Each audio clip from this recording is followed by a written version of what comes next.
You're listening to The Itch, a podcast exploring all things allergy, asthma, and immunology.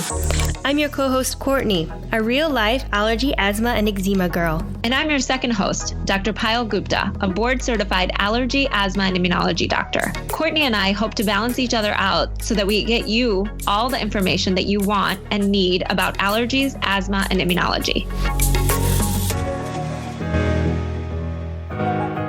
Hi everyone, today we're bringing you a conversation we recorded back in August at the Food Allergy Bloggers Conference. Jill and Gina are a mother and daughter who spoke at the Food Allergy Bloggers Conference, and we invited them to share some of their talk about self-advocating and the steps that a family can take in managing their food allergies or any other medical condition. Jill has multiple food allergies, and Gina has been there to help lead the way and slowly give up the reins. We talk about their 4-step process, which is modeling, small-step advocacy, supported advocacy, and independent advocacy. We share examples of how to use this process and how Gina has helped Jill become an independent food allergy teenager. We hope you'll take away some pointers on how to help start advocacy early on. So we are recording from FabBlogCon, and this morning I listened to a really interesting talk about how to self-advocate. That's how I'm going to say it, and I'll let our guests tell you more about it, but we're here with mom Gina and daughter Jill, and they are going to talk to you a little bit about their journey of getting Jill prepared to self-advocate. And what was really interesting for me to listen to this talk is that I was there, 15 years ago, and they broke it down into some really nice steps and some really nice actionable thoughts.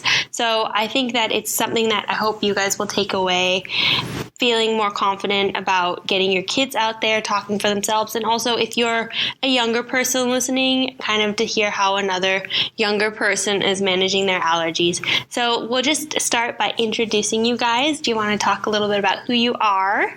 I'm Jill. I play lacrosse and field hockey, and I'm allergic to dairy, nuts, shellfish, sesame, and eggs, and I'm going to my freshman year of high school.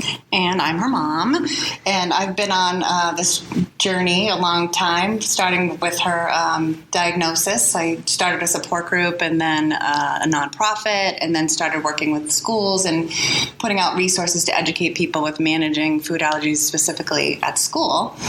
But then as Jillian started getting older, I started to think about, well, where do I want her to be when she graduates? High school, what kind of tools is she going to need to have to take care of herself going into college?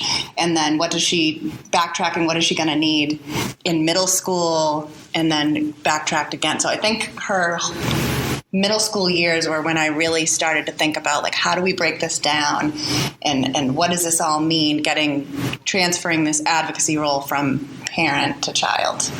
So we'll start with just giving a little summary of what you guys talked about. So you talked about 4 different points. Can you break that down, and then we'll dive into each one a little bit more? Sure. When I first talked to Jill, I said, let's talk about this, because I think it would be really helpful for people to understand these steps. So I had to really think about, what does this really look like in our day-to-day life? And so we broke it down into, the first step is modeling, which I think everybody just does naturally. A parent will advocate, but just keeping in mind that when you're advocating, your child's always watching. And so to be aware of how you're doing it and what kind of cues you're giving to your child. And then I felt that the second step was what we call small step advocacy, where you just give them a portion of the advocacy role, where the adult is still mainly in charge of the advocacy, but the kid maybe takes on a smaller role, which we can talk about the examples a little bit later. And then the third step was supported advocacy, where the child really takes the reins, but you're still there for support. And it could also be another adult that's supporting, or their friends that are supporting, but there's other people there that are there to support. And then finally, hopefully the fourth is being completely independent and able to advocate without those supports in place. Can you talk a little bit about what you mean when you say advocacy? just define that? Yeah, that's a really good point. I was thinking mainly like her day-to-day life. If you're going into a restaurant, how do you handle that situation? If you're going into schools, how are you going to make sure that your classroom feels safe? If you're going on a field trip, how are you going to make sure that you feel comfortable on that field trip? Playing sports, whatever activities, making sure that those spaces are safe, because I think that's a lot of what we do as parents is we run in ahead of time and we try to put in all these safeguards. And so but you need to learn how to do that as you're getting older and you want to be able to function and be able to do everything that you want to do. So what needs to be put into place, and how do you advocate for those needs? So how do you speak up for those needs? Yeah, what's the best way? And we did talk about that too, because that's dependent on the child. Like, what did you want to say? Anything about the way how you feel comfortable advocating? Well, I usually just talk up and speak up, and basically when I am advocating for myself, I like to just say what I want to say and get the point across to the person I'm advocating to. So do you usually have a list of things that you always advocate for, or how does that work? I usually do for my extracurricular activities, I do how I my food allergies, and then usually other stuff I have, other stuff I'm doing. I'm a more outgoing person, so I like to talk face to face, and then I think Jillian does when she's comfortable, but initially that's not what she goes for. So I think she's used texting and emails. That's been an effective mode for her. So I think it's important to understand personality differences between you and your child, and to be able to come up with ways for your child to effectively advocate given their personality. So you could give an example too of the emails that you've written to advocate for yourself. Well, for our lacrosse teams, I advocated for myself to say I think I should be placed on another team when I was practicing with other teams, and I was initially placed with the lower team, but I thought that I should be placed with the higher team, and I emailed the coach and they said they made a mistake, and I advocated for myself by that. When you're talking about advocacy, you're kind of teaching her advocacy in all forms of her advocacy, not just her food allergies, but just how to be an advocate in general. Right. For the things that she's with our presentation, we kind of went through a lot of food allergy examples, but one of the tips that we said is to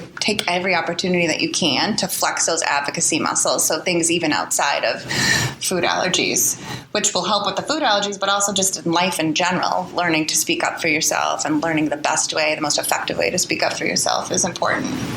When you have the 4 steps in place, can you give us an example of what that looks like? Would it be helpful to go through one of the examples? Let's say you go into a restaurant. What do these steps look like? Or you're going into a 504 meeting. What do these steps look like? Yeah. Should we start with a restaurant? Because I think that's a really nice example of how do these steps look at different times. Maybe we can equate it to age and step, what step at what age.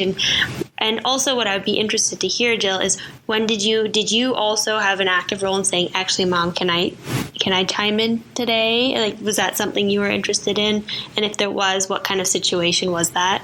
Well, usually in a restaurant, I would say at first I would have my mom do it and I was too scared to, but now I say I'll just do it, and then I say it, and then it's better now, I guess. Yeah.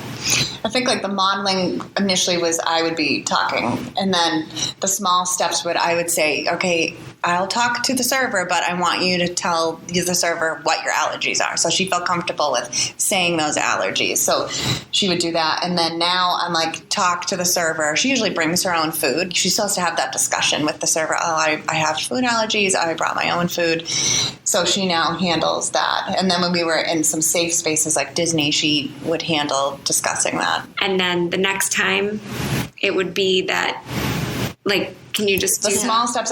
She didn't want to speak up initially, and then I would say, well, you have to at least give your what you're allergic to, and then I'll handle the rest. And then so we did that, and then the third step was she would order or speak to the server, but I was there if there was any issues or if I felt like I needed to step in for some reason, but she handled it. And then the independence would be where she's just on her own. I might not even be there, so that she can feel confident if she's going with her friends out to a restaurant that she's going to be able to handle that with the chef that would come out. But I think a really good example of you kind of taking over the reins and kind of pushing me aside, which is what you hope for as a parent, would be like the Washington, D.C. field trip that you went on. You might want to talk a little bit about that.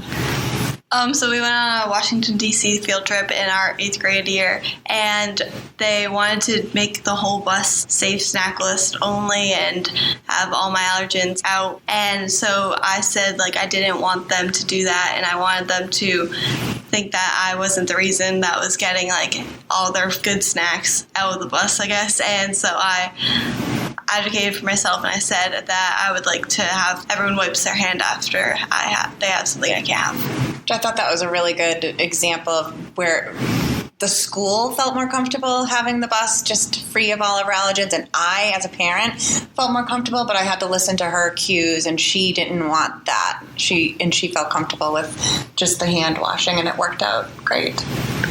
I think that's really nice that you gave her the toolkit, that you got the toolkit, Jill, to go, okay, I feel comfortable. I understand what it feels like to talk up and to express my needs, and to feel confident in actually saying that to a group of adults is really great. I'm okay with my allergens being around me because I know how to manage it, and maybe we can just let other people manage it, and that's your security level is higher now. You feel like I can manage my allergies.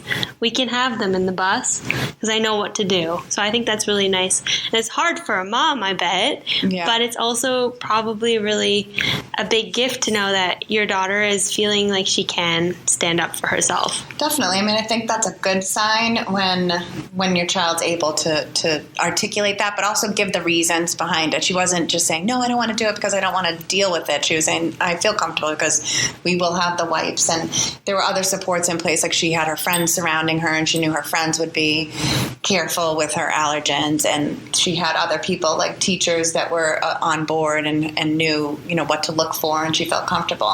And I think also that was helpful because as the trip went on, there were some unexpected things that came up, and then she was able to kind of field those issues on her own, being 7 hours away from me, and it worked out. So I think if you don't allow your child to kind of navigate some of those things, then when they really need to, they're not going to have the experience to handle it. What were those unexpected things that came up? Well, one of them was in the hotel room, there was something I couldn't have, and my other friend was saying that, oh, she can't have that, don't bring it in. And so I just made sure she wiped, the other friend wiped her hands, and it was fine. Okay. And so, that's super interesting because, they did a whole study on teenagers and what were the factors that allowed them to feel more comfortable in any given situation. And part of it was having a support system, having your friends that were there for you and that would speak up for you makes you feel more empowered, right? It makes you feel safer. Yes. Is that right? Yes, is that what definitely. You feel? Yeah. And those friends, when you're in situations when you don't feel like that, how have you used the tools that your mom's given you to overcome those situations? Because I think that's where the sticky situations come into play when your friend isn't there to say, hey, hold on, you can't have that in here. How have you navigated those situations? Well, I would speak up for myself and just say, I can't have that. Can you wipe your hands or make sure it's not around me? And I would just usually speak up for myself and use wipes as a tool, I guess, and say can you wipe your hands or wash your hands? And yeah. That's a really good point, Jillian, because she does always travel with her own wipes. And I think that's helpful because a lot of the anxiety or issues usually are surrounded by allergens not being contained, and that gives you you saying that it's kind of an epiphany. That is one of the tools that you really use to kind of empower yourself, is that you always have wipes, so you're able to kind of take control of the situation if you need to. But ideally, as a parent, I think I'm always talking to her about who are the people that will be her support in any given situation. So let's say it's lacrosse. She knows the lacrosse trainer really well, and I think she knows that if there was an issue, she could go to her. And then what are some teachers that you feel really comfortable with, and I'm always talking about who are the people that you could go to. And I think she's just naturally thinking about those things too. Like, I feel comfortable with this coach, I feel comfortable with this person. So if something did come up, that you have somebody that you could reach out to. Have you had friends or acquaintances that have made it hard for you? And can you talk about that? I mean, they usually stick up for me, like, if something did happen. So, like, not really, but, like, I have had some friends who, like, have had my allergens, but they understand how to wipe their hands and, like, how to navigate, like, helping me out and, like, helping me talk to other people about it. And so, yeah. I'm curious, how do you, when you talk to your friends about it, or when you talk to them for the first time about your allergies, what did that conversation look like? Well, the first time, like, my best friend, she had Doritos, and she asked if I wanted one, and then my mom had to say, like, oh, no, you can't give her that. After that, I would, like, talk to her about, like, my food allergies and say, like, how to navigate it and, like, say, like, how you can't eat stuff around me, and then she completely understood, and then now she always, like, wipes her hands and always, like, makes sure I'm okay. Did you guys have, like, a fun, this is how you use Epi party? Yeah, kind of. Yeah, she, like, I taught her how to use Epi, and she was like, okay, and now she, like, is completely fine with giving it to me if I needed it. Yeah, I think almost too fine. She's like, sure, I'll use it. Yeah. That's cute. Yeah. That's cute. But I guess my other question is, what about those people that aren't supportive? Have you had any situations like that? And it's great if you haven't. I'm just curious for the listeners that have, it's just nice to hear that sometimes there are situations that don't completely feel comfortable. But if you haven't had that, that's amazing. Well, one time in, like, 4th grade, we had to always wipe our hands after we went out to recess or before we went out to recess. And this kid was like we didn't have any wipes left. And he was like, oh, we can't go outside because of Jillian. And I got very upset by that. But then my other friends, they told the teacher and he got in trouble. Anyway, and but that was kind of one time I felt very uncomfortable and very, like, upset by, like, me being blamed for that. So. And I think it's interesting going back to that situation where everyone is impacted by your allergies, and then how you now have maybe recognized that situation, and what makes you feel comfortable as you get into teen years is not feeling like you have to stand out, and you've advocated for yourself already by the bus ride, for instance. So I think it's a really interesting learning tool to see where you've come from these situations that made you uncomfortable and being able to stick up for yourself. And I think that that's sometimes hard for parents. I think we talked about this earlier outside of our podcast about how it's hard for parents to let go, but how empowering that is for food allergy kids to know that their parents trust them with the tools they've given them. I don't know if you want to speak to that, Gina, about how it feels. I did want to say that I think when you're at the beginning of the journey that it's tough to see what the end is going to look like. And I think parents tend to think that your children are going to have the same needs or same skills that they have when they're like 5. And so initially you're thinking, like I think I'd shared in the presentation that when she entered middle school in 5th grade, I knew that 8th grade trip was coming, and I was like, oh, I'm definitely going to have to go on that trip, because I'm thinking, well, where she was at when she was 10, she wasn't ready to handle that. And I was thinking about all the things that could go wrong. But I think for parents to understand that as they grow, your children are going to mature, they're going to hopefully build these skills, they're going to have their own opinions and thoughts about things, and that it's not, you just take it one step at a time, but know your child is going to get there. Because I think it can be really overwhelming, especially when they're first diagnosed and you think they're always going to need to like wipe everything down, or their friends aren't going to need to wash their faces because they're not going to be as messy, and they're not going to need to wash their hands maybe because they're not using their hands to eat. So it's like there's a whole different level that their children around them, their friends are going to have their own skills. They're going to be neater and more aware, and then your child is going to have more awareness and more of those skills. Yeah, that's really interesting to hear. Like, we forget that we develop as people and our skill sets develop, and so we evolve with that. I know I've spoken, as a food allergy consultant with parents that have had a lot of anxiety because I think they're taking on too much. Like, they're thinking, oh my gosh, when they're in high school. But I'm like, okay, let's just talk about, first grade. What can we do here? And that your child's going to be in a different place. You're going to be in a different place, and the community is going to be in a different place by the time they're there. So kind of taking one step at a time, but being aware that this is where I want my child to be at the end of this. By the time they're graduating from high school, you don't want them having to live at home and not being afraid to have a job, you want them to be fully functioning and able to take advantage of every opportunity. So how do you get there? We need to work on it, but it's a process. It takes time, and you can't expect a 6-year-old, 7-year-old to have the same tools and awareness and all those things that maybe a child in high school or now you as an adult. Like I had said, it's been great for Jillian to see you because you're such a great example, and I think it's important for parents to see that too. Like, you're a fully functioning person that's enjoying life, and food allergies are just one aspect of who you are in your life. Thank you. My mom did a good job. Yeah, she did. Shout out to my mom. Your mom and you. Yeah. So Jillian, if you could give like a tip to, say, someone around your age who's feeling nervous about advocating for themselves, what would you tell them? I would probably tell them it's okay to speak up, and it's fine to be who you are, and don't let food allergies get in the way of you living life. And you'll have obstacles, but still speak up if there's something wrong, and it's fine to do that. And it's fine if you do stand out, because it's fine to speak up. And throwing that at mom, do you have a tip for a mom or a dad or a caregiver who's having a hard time letting go?